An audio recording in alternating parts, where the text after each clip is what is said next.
8 gate, 6 gate, and stuff like that. But I saw HuK once make 12 gates and a Void Ray all in of 2 bases.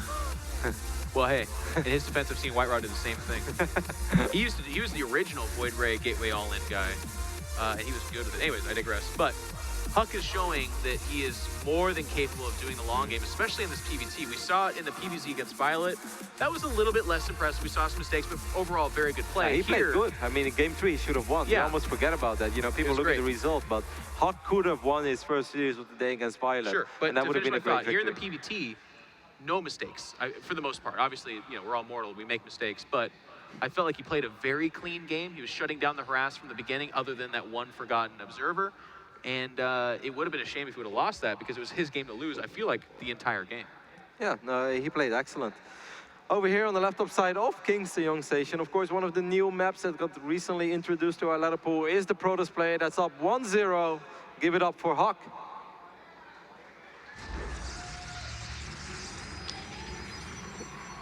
And MajOr, oh gosh. That was solid. Yeah, I forgot you're not supposed to say their name at the beginning with the introduction. I was going to give a little bit of a spiel about them. Anyways, let's put our hands together for the Blue Terran MajOr. We talk about State going to Korea to perform and play on a professional Korean team under the merit of his skill, not any kind of big name.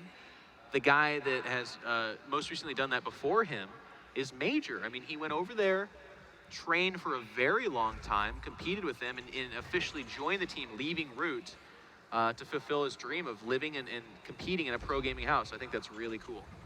I couldn't agree more, and he definitely took a lot from it. Even though we didn't see him play a whole lot in the Pro League, obviously it has made him a better player, a much more complete player. Yeah. Before this game kicks off, as you see the Rex and the Refiner go down, I want to ask you the question that I want to ask you in the previous game. You made up an excellent point. You said HuK, he has his third base up and running before MajOr, and this is something that not normally happens. Right. Do you think the reason why HuK was so aggressive with that third base is because, hey, you open up with a factory, which means that you don't have the same amount of bio units as you would have had if you opened like Command Center first, or one Rex into Command Center, 2 more? Do you think that's the reason why HuK was able to get away with that quick third base, because he knew his opponent was going to have less bio?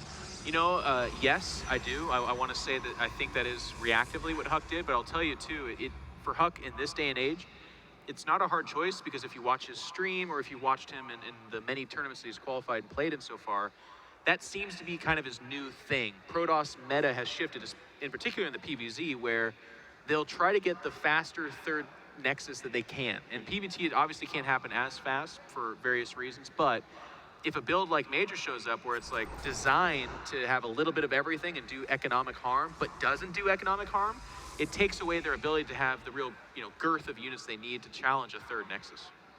Cool. Yeah, I thought it, but I wasn't sure about it, so I want to ask your opinion. You're spot on, friend. No. I'll tell you this, though, what's interesting So it's not just my PvP, is it, Jeff?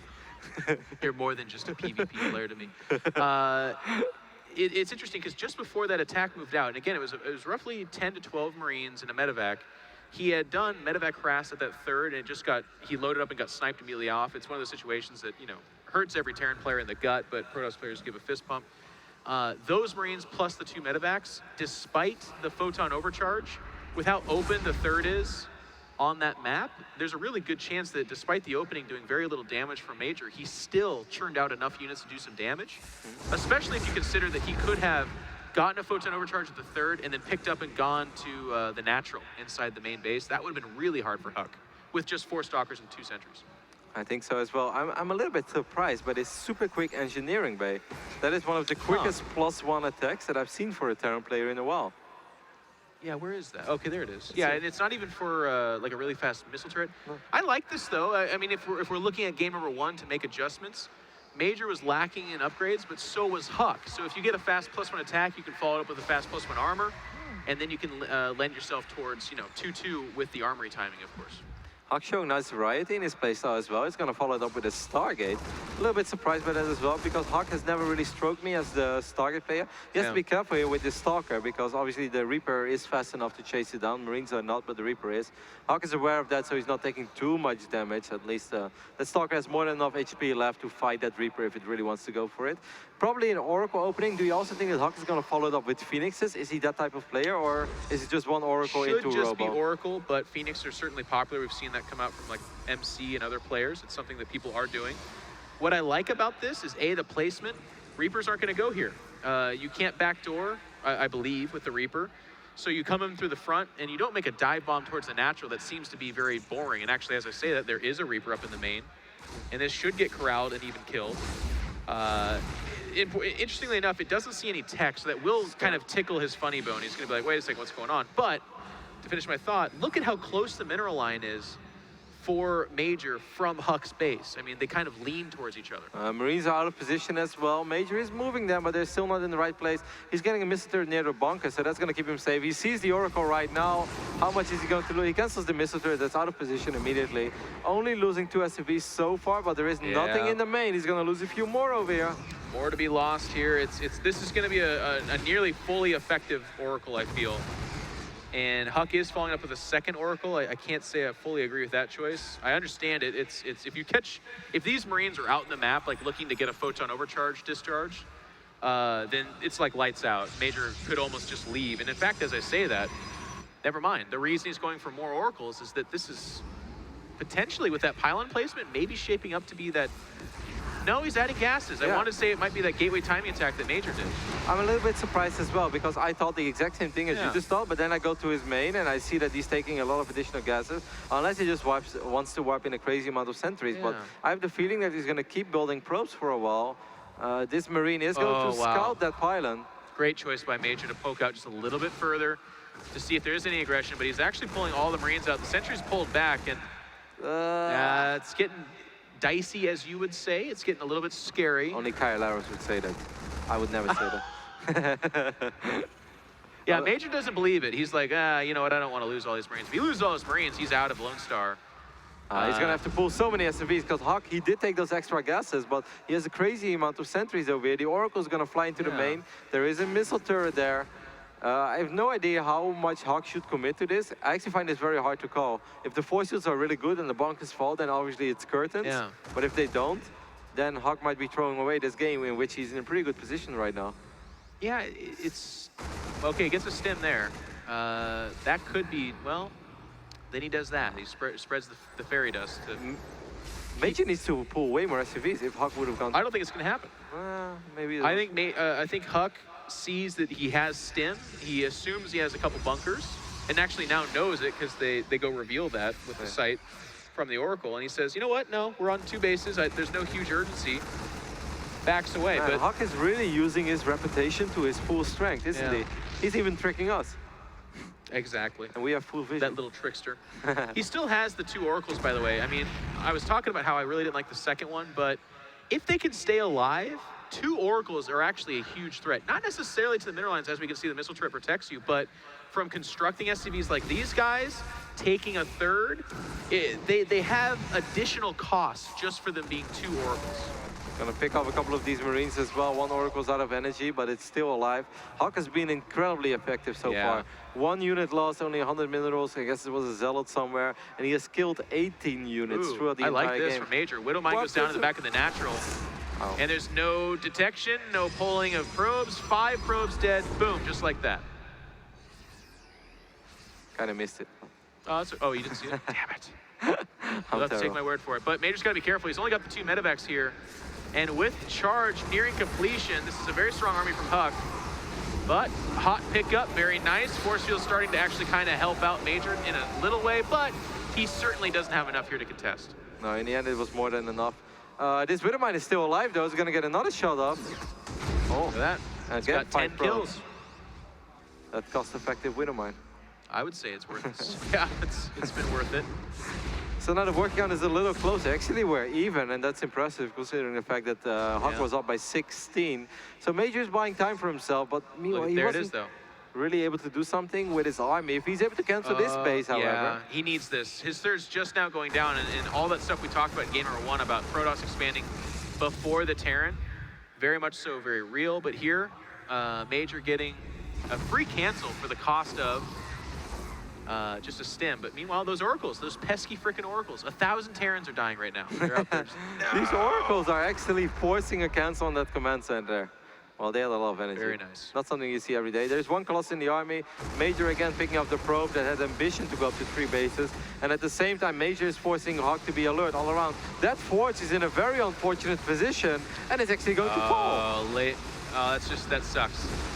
And I'll tell you, you feel bad every time that happens because it's fully on HuK in this case. He's like, you know, if that Forge is almost anywhere else, it doesn't die, but unfortunately that placement means that it gets sniped. Kudos to MajOr too for looking for any opportunity. I really feel like going into this situation, he's behind, and I don't know that he's pulled himself ahead, but it's stuff like that and this, again, a third snipe that will get him back ahead. Awesome, really awesome play there by MajOr, showing all these units on the left side, letting HuK pretend that this is where the real threat is, but at the same time, it was actually on the other side of the map. This time, the missile turret did complete, so they probably won't get another cancel on this command center, right? Yeah, they will. Oh wait, Marine's stimming to get over there. They're gonna get at least one oracle, I think. Oh, HuK is so on top of these oracles, by the way. Do both survive? One with 3 health? Yep. Okay, meanwhile, MajOr's gonna try to, yeah, not this time. And MajOr, I'll tell you, it's interesting. You touched on this point very briefly earlier on, but you said he's a very safe player that wants to go to the late game as well. I've noticed that MajOr is very liberal with his scans, and in late game, that's okay when you have, you know, like eight orbitals, but in this case, with only the 2, he keeps scanning ahead of his force. It's interesting. It kind of shrinks his army, but it makes him safer, I guess. MajOr is looking to cancel this third base again. This time he left the Marine behind as well, so there won't even be a third base just yet. Really interesting back and forth PvT so far, in which it looked like HuK was in control for a while. MajOr is still going to try. There are a few Zealots here to buy time, but again a cancel, another probe. This is ridiculous. That's the 4th cancel, right? And I feel like, you know, we talk a lot about this in PvZ, but these maps are so hard for Protoss to take a third. And look at MajOr, now with a Widowmine trap, going to capitalize on that as well. I mean, he's making this map look impossible to take a third, and so far HuK would agree. I mean, if HuK would have just had one observer over here, his life would have been a lot easier. Oh man, he's targeting down the Twilight Council seconds before Blink. That's a big deal. Oh my god. Blink is taken away. It's snatched away from HuK, and in the backfield, the third is once again denied. HuK. Was it even wiped in? I didn't know. I didn't see if it was. There was a building that looked like it died. Either a pylon did or a probe. But in either case, HuK is just going back and forth, and he's getting picked apart. Look at the supply lead that MajOr has now. He's also mining from his third. A masterful game 2 for MajOr so far. Yeah. I also think this shows that HuK perhaps doesn't have the experience yet on this map that's necessary. Obviously, it could be a map that's hard for Protoss to go up to 3 bases, but in the end of the day, it all comes down to experience, having your observers in a good position. Before MajOr again is going to run into this base, but HuK with really unfortunate building placement a couple of times, and above all, just not having observers in the position where he needs them. I'll tell you, a lot of this, well, not a lot of this, excuse me. I mean, MajOr's done a lot of this before Blink, but imagine how dangerous Blink would be right now. These little counterattacks, the medevacs can get ran down, and all of a sudden, MajOr's actually paying for the damage that he's doing. But right now, MajOr's been doing it for free because, as you said, whether it be experience or mechanics or just HuK having a tough moment on stage right now, HuK has just been seesawing back and forth while MajOr has had his way with him. And it's led up to this moment in time now where MajOr's nearly maxed. He's got 2 attack upgrade, 1 armor, and he's shoving forward. This time with Vikings, he means business. Yep, and there is no Blink, so it's going to be a lot harder for HuK to pick off these Vikings as well. One Colossus takes a lot of damage before the fight is there. Other Colossus are going to take a lot of damage. There's that kiting. This is what he wanted in game number 1. Yep, the Vikings will die, but so will 2 of the 4 Colossus, or 3 of the 4. Yeah, this is a very good fight for MajOr so far. There is so much damage in this army, and with that, if that last Colossus falls, that's the only thing that's very good against this Stimmed Bio. And HuK just now getting a quarter of the way done with that Blink upgrade at minute, you know, basically 19. It's a timing, Jeff. That's secret hate. Very good.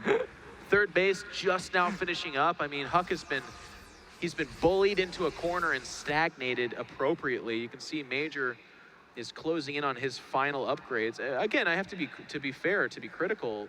20 minutes in, MajOr's still at 1 armor. That's something to be exploited, and I feel like that's why HuK went for the early double forge, but unfortunately that too got exploited just by building placement. I mean, HuK is going to rely on Archons right now, and Archons are awesome, but not if the army of Protoss is just heavily outnumbered, and I feel that that's the problem right now. There is no Storm, HuK just didn't have access to Storm, and Archons are going to melt before they really do any damage. The Vikings are idling above the last remaining Colossus, and this looks pretty bad for HuK. Yeah, he needed force fields to sandwich this army or something, HuK. doing what he can. He's making it as close as possible, but MajOr has harassed himself into a commanding position. And there we go. The back has broken for the Protoss player. He'll back away. But to what end? I don't think this gets any better for HuK. Oh my gosh, he gets denied his armor upgrade. Another Colossus steps out. The Vikings have landed, and MajOr's thinned out by stimming here. But I'm running out of ways to look at this and think that HuK has any business in the game. He's down a good 90, almost 100 supply at this point in time. Storm. Okay. Did he No, he doesn't it? have it yet, well, but I mean, as long as he has this base, this one Colossus will buy a little bit of time. He morphs into Archons immediately. I like your optimism. Yeah, I believe in the power of Storm. I believe in the power of love. I believe in a beautiful thing called Storm. Just listen to the rhythm of my heart, yeah? That's as close as I'll get to singing embarrassingly. We're gonna have what should be probably the final push. Colossus does die. MajOr's kiting backwards. Here at Lone Star, Clash 3, we do not believe in series that conclude 2-0.